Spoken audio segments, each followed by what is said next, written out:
ಕಾಂಗ್ರೆಸ್ನಲ್ಲಿ ಆಂತರಿಕ ಬೇಗುದಿ ಸ್ಫೋಟ. ಸಿದ್ದು ಸರ್ಕಾರದ ವಿರುದ್ಧ ಸಿಡಿದೇಳುತ್ತಿರೋ ಶಾಸಕರು. ಇಕ್ಕಟ್ಟಿಗೆ ಸಿಲುಕಿದ ಸಿದ್ದರಾಮಯ್ಯ ಮುಂದೇನ್ ಮಾಡ್ತಾರೆ?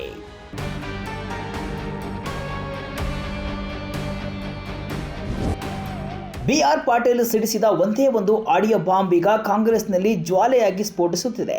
ಸಿದ್ದು ಸರ್ಕಾರದ ವಿರುದ್ಧ ಒಬ್ಬೊಬ್ಬ ಶಾಸಕರು ಸ್ಫೋಟಿಸುತ್ತಿದ್ದಾರೆ. BR ಪಾಟೀಲ್ ಬಳಿಕ ರಾಜು ಕಾಗೆ ಹಾಗೂ ಬೇಳೂರು ಗೋಪಾಲಕೃಷ್ಣ ರೋಷ ಹೊರ ಹಾಕಿದ್ದಾರೆ. ಸ್ವಪಕ್ಷೀಯರಿಂದಲೇ ಸಿದ್ದರಾಮಯ್ಯಗೆ ರಾಜೀನಾಮೆ ಬೆದರಿಕೆಯನ್ನ ಹಾಕ್ತಿದ್ದಾರೆ. ಹೌದು, ಇಷ್ಟು ದಿನ ಎಲ್ಲ ಸಹಿಸಿಕೊಂಡು ಸುಮ್ಮನಿದ್ದ ಶಾಸಕರು ಏಕಾಏಕಿ ಸ್ವಪಕ್ಷದ ವಿರುದ್ಧವೇ ತಿರುಗಿ ಬಿದ್ದಿದ್ದಾರೆ. ಅನುದಾನದ ವಿಚಾರ, ಭ್ರಷ್ಟಾಚಾರ ಹಾಗೂ ಸಚಿವರ ನಡೆ ಬಗ್ಗೆ ಮತ್ತೆ ಸರ್ಕಾರದ ವಿರುದ್ಧ ಸಮರವನ್ನ ಸಾರಿದ್ದಾರೆ. ಈಗಾಗಲೇ ನಾನಾ ಹಗರಣಗಳಿಂದ ಮುಜುಗರ ಅನುಭವಿಸುತ್ತಿರುವ ಸಿದ್ದರಾಮಯ್ಯ ಸರ್ಕಾರ ಈಗ ಸ್ವತಃ ತಮ್ಮದೇ ಪಕ್ಷದ ಶಾಸಕರು ತಿರುಗಿ ಬಿದ್ದಿದ್ದು ನುಂಗಲಾರದ ಬಿಸಿ ತುಪ್ಪವಾಗಿದೆ. ವಿಪಕ್ಷಗಳ ಮುಂದೆ ಸಿದ್ದರಾಮಯ್ಯ ತಲೆ ತಗ್ಗಿಸುವಂತಾಗಿದೆ. ಶಾಸಕರ ಆರೋಪದಿಂದ ಸಿದ್ದರಾಮಯ್ಯ ಇಕ್ಕಟ್ಟಿಗೆ ಸಿಕ್ಕಿದ್ದು ಮುಂದೆ ಏನ್ ಮಾಡ್ತಾರೆ ಎಂಬ ಕುತೂಹಲ ಗರಿಗೆದರಿದೆ.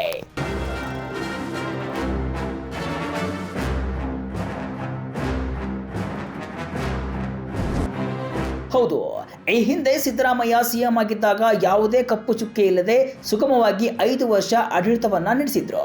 ಈ ಬಾರಿಯೂ ಅದೇ ರೀತಿಯ ಆಡಳಿತವನ್ನ ನೀಡ್ತಾರೆ ಅಂತ ರಾಜ್ಯದ ಜನತೆ ಅವರ ಮೇಲೆ ಬೆಟ್ಟದಷ್ಟು ನಿರೀಕ್ಷೆಯನ್ನ ಇಟ್ಟುಕೊಂಡಿದ್ರು. ಆದರೆ ಸಿದ್ದರಾಮಯ್ಯ ಅದನ್ನೆಲ್ಲ ಹುಸಿ ಮಾಡಿದ್ದಾರೆ ಅಂತ ಜನರು ಎಲ್ಲೋ ಒಂದು ಕಡೆ ಆಕ್ರೋಶವನ್ನ ವ್ಯಕ್ತಪಡಿಸಿದ್ದಾರೆ. 2ನೇ ಬಾರಿಗೆ ಸಿದ್ದರಾಮಯ್ಯ ಮುಖ್ಯಮಂತ್ರಿ ಆಗಿದ್ದೇ ಬಂತು. ಹಗರಣಗಳ ಮೇಲೆ ಹಗರಣಗಳು ಸರ್ಕಾರದಿಂದ ಆಚೆ ಬರುತ್ತಿದೆ. ಸ್ವತಃ ಸಿದ್ದರಾಮಯ್ಯ ಮೇಲೆಯೇ ಮೂಡಾ ಹಗರಣ ಸುತ್ತಿಕೊಂಡಿದ್ದು ಸಾಕಷ್ಟು ಡ್ಯಾಮೇಜ್ ಆಗಿತ್ತು. ಈಗ ಸ್ವತಃ ಶಾಸಕರೇ ಸಿದ್ದು ಸರ್ಕಾರದ ವಿರುದ್ಧ ತಿರುಗಿ ಬಿದ್ದಿದ್ದು ಕಾಂಗ್ರೆಸ್ನಲ್ಲಿ ಆಂತರಿಕ ಬೇಗುದಿ ಹೊತ್ತಿ ಉರಿತಾ ಇದೆ. ಸರ್ಕಾರದಿಂದ ಬಿಡಿಗಾಸು ಅನುದಾನ ಸಿಗ್ತಾ ಇಲ್ಲ ಅಂತ ಈ ಹಿಂದೆಯೇ ಶಾಸಕರು ಸಿದ್ದರಾಮಯ್ಯಗೆ ದೂರನ್ನ ನೀಡಿದ್ರು. ಆಗ ಸಿಎಂ ಭರವಸೆ ನೀಡಿ ಕಳಿಸಿದ್ರು. ಸಿಎಂ ಮಾತು ಕೊಟ್ಟಂತೆ ಅನುದಾನ ಯಾವಾಗ ಸಿಗ್ಲಿಲ್ವೋ ಒಂದೊಂದೇ ಶಾಸಕರು ಈಗ ಸಿಡಿದೇಳ್ತಾ ಇದ್ದಾರೆ. ಸ್ವತಃ ತಮ್ಮದೇ ಸರ್ಕಾರದ ಹಗರಣಗಳನ್ನ ಬಯಲಿಗೆಳೆತಿದ್ದಾರೆ. ಹೀಗಾಗಿ ಸರ್ಕಾರಕ್ಕೆ ಈಗ ಅಗ್ನಿ ಪರೀಕ್ಷೆ ಶುರುವಾಗಿದೆ. ವಸತಿ ಇಲಾಖೆಯಲ್ಲಿ ಭ್ರಷ್ಟಾಚಾರ. BR ಪಾಟೀಲ್ ಆಡಿಯೋ ಬಹಿರಂಗ. ಹೌದು, ವಸತಿ ಇಲಾಖೆಯಲ್ಲಿ ಹಣ ಕೊಟ್ಟರೆ ಮನೆ ಸಿಗುತ್ತೆ, ಪರ್ಸೆಂಟೇಜ್ ಲೆಕ್ಕ ನಡೀತಾ ಇದೆ ಅಂತ ಕಾಂಗ್ರೆಸ್ ಹಿರಿಯ ನಾಯಕ BR ಪಾಟೀಲ್ ಆರೋಪವನ್ನ ಮಾಡಿದ್ರು. ಇದು ಕಾಂಗ್ರೆಸ್ನಲ್ಲಿ ಬಿರುಗಾಳಿಯನ್ನೇ ಎಬ್ಬಿಸಿತ್ತು. ವಾಲ್ಮೀಕಿ ನಿಗಮ ಆಯಿತು, ಮೂಡಾ ಹಗರಣ ಆಯಿತು, ಅಬಕಾರಿ ಇಲಾಖೆ ಹಗರಣ ಆಯಿತು. ಈಗ ವಸತಿ ಇಲಾಖೆಯಲ್ಲಿ ಹಗರಣ ನಡೆದಿದೆ ಅಂತ ಶಾಸಕರು ಆರೋಪವನ್ನ ಮಾಡ್ತಾ ಇದ್ದು ಸಿದ್ದು ಸರ್ಕಾರಕ್ಕೆ ಏಟಿನ ಮೇಲೆ ಏಟು ಬೀಳ್ತಿದೆ. ಜೂನ್ 25ರಂದು ಸಿದ್ದರಾಮಯ್ಯ ಭೇಟಿಯಾಗಲು ಹೇಳಿದ್ದಾರೆ. ಅವರನ್ನ ಭೇಟಿಯಾಗುವೆ ಅಂತ BR ಪಾಟೀಲ್ ಹೇಳಿದ್ದು ಭಾರಿ ಸಂಚಲನವನ್ನ ಮೂಡಿಸಿದೆ. ಏನಿಲ್ಲ, ಎಲ್ಲಿದ್ದೀರಿ ಅಂತ ಕೇಳಿದ್ರು. ಆಳಂದಾಗಿದ್ದೀನಿ ಅಂದೆ. ಯಾವಾಗ ಬರ್ತೀವಿ ಬೆಂಗಳೂರಿಗೆ? ಬರ್ತೀನಿ ಅಂತಂದೆ.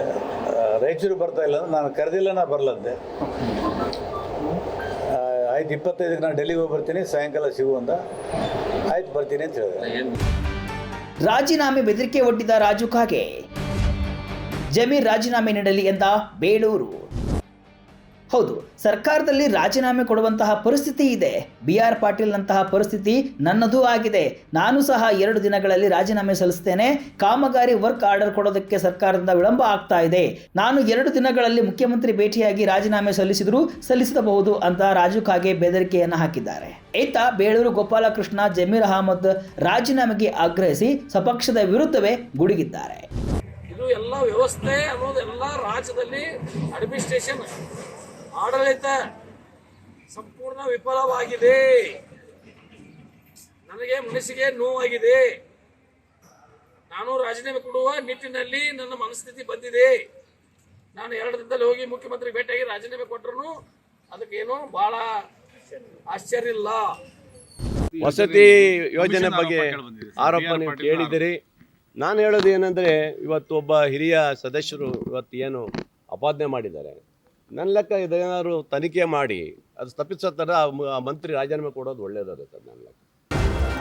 ಕಾಂಗ್ರೆಸ್ ವಿರುದ್ಧ ಸಿಡಿದೆದ್ದ ಕಮಲ ಪಡೆ.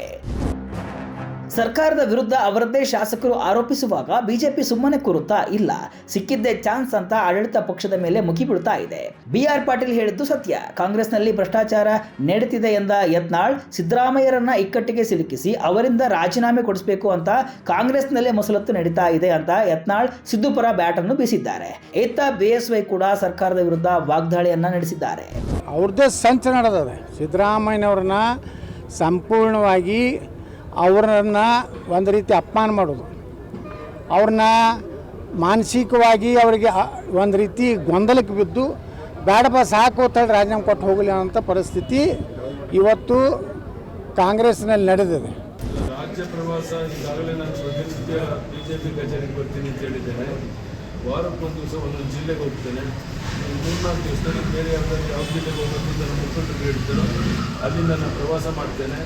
ಪ್ರತಿ ವಾರ ಒಂದು ಜಿಲ್ಲೆಗೆ ಹೋಗಿ ಎಲ್ಲ ಸರ್ಕಾರದ ವೈಫಲ್ಯತೆಗಳ ಬಗ್ಗೆ, ಭ್ರಷ್ಟಾಚಾರದ ಹಗರಣಗಳ ಬಗ್ಗೆ ಇನ್ನೇನು ಮಾಹಿತಿಗಳಿದೆ ಎಲ್ಲ ಸಂಗತಿಗಳನ್ನು ನಾನು ಸಾರ್ವಜನಿಕ ಸಭೆ ಮಾಡೋಣ ಪ್ರಾರಂಭದಲ್ಲಿ ಕಾರ್ಯಕರ್ತರ ಸಭೆ ಮಾಡಿ ಕಾರ್ಯಕರ್ತರಿಗೆ ಮನವರಿಕೆಯನ್ನು ಮಾಡಿ ಅವರು ಹೋರಾಟದಲ್ಲಿ ಪಾಲ್ಗೊಳ್ಳೋದಕ್ಕೆ ಅವ್ರನ್ನ ಜಾಗೃತಿಗೊಳಿಸುವಂಥ ಪ್ರಯತ್ನವನ್ನು ಮಾಡಲಿದ್ದೇನೆ.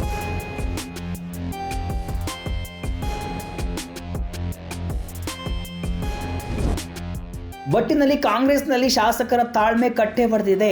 ಇಷ್ಟು ದಿನ ಅನುದಾನ ಇಲ್ದಿದ್ರೂ ಕೂಡ ಸುಮ್ಮನೆ ಇದ್ದ ಶಾಸಕರು ಈಗ ಸರ್ಕಾರದ ವಿರುದ್ಧ ಬಹಿರಂಗವಾಗಿ ತೊಡೆತಟ್ಟಿದ್ದಾರೆ. ರಾಜೀನಾಮೆಯ ಬೆದರಿಕೆಯನ್ನ ಹಾಕ್ತಿದ್ದಾರೆ. BR ಪಾಟೀಲ್ ಅವರು ಇನ್ನೂ ಶಾಸಕರು ಹೊರಬಂದು ಮಾತನಾಡುವವರು ಇದ್ದಾರೆ ಎನ್ನುವ ಮೂಲಕ ಇದು ಇಲ್ಲಿಗೆ ಮುಗಿದಿಲ್ಲ ಎನ್ನುವ ಮೆಸೇಜ್ ಅನ್ನ ಬಿಟ್ಟಿದ್ದಾರೆ. ಸಿಎಂ ಸಿದ್ದರಾಮಯ್ಯ 25ರಂದು ದಿಲ್ಲಿಗೆ ಹೊರಟಿದ್ದಾರೆ. ಆನಂತರ ಬಂದು ಅಸಮಾಧಾನಿತ ಶಾಸಕರನ್ನ ಭೇಟಿಯಾಗಲಿದ್ದಾರೆ. ಇದನ್ನ ಸಿದ್ದರಾಮಯ್ಯ ಹೇಗೆ ಹ್ಯಾಂಡಲ್ ಮಾಡ್ತಾರೆ ಎಂಬುದನ್ನ ಕಾದು ನೋಡಬೇಕಿದೆ.